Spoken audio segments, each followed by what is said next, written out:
almost work disappear.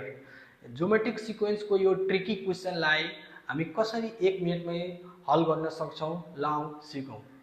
यहाँनिर the sum of fourth consecutive term of geometric sequence is 30 भनेको sum भनेको sum of fourth term of geometric sequence भन्दैछ। त first कन्डिसनमा के भइहाल्यो भने AR स्क्वायर AR को पावर 3 भनेको 30 भयो।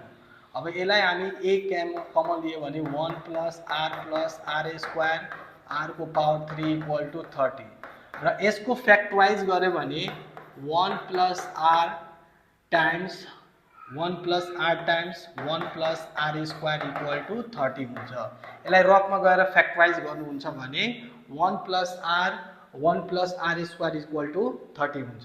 अनि त्यसपछि फेरि भेट्न सके यानी arithmetic mean of first and the last term.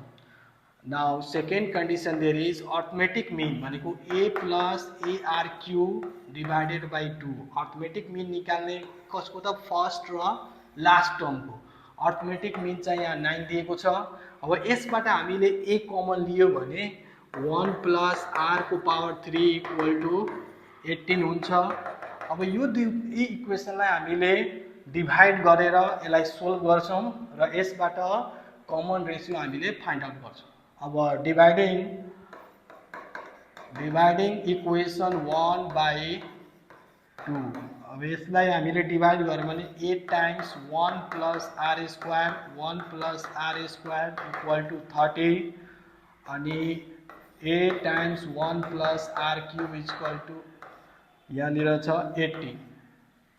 अब यसलाई हामी सोल्भ गर्छौं 1 प्लस R अनि 1 plus R square divided by 1 plus R यो AQ BQ को फर्मुलामा सेट हुन्छ हाम्रो 1 into R plus R square equal to यो 18 यो 30 लाई हामी 6 ले डिवाइड गर्छौं भने 5 र 3 हुन्छ।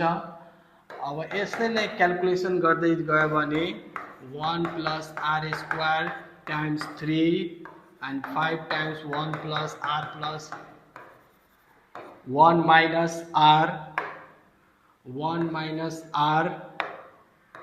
plus R square. अब यसलाई क्याल्कुलेसन गर्ने र यसबाट हाम्रो R को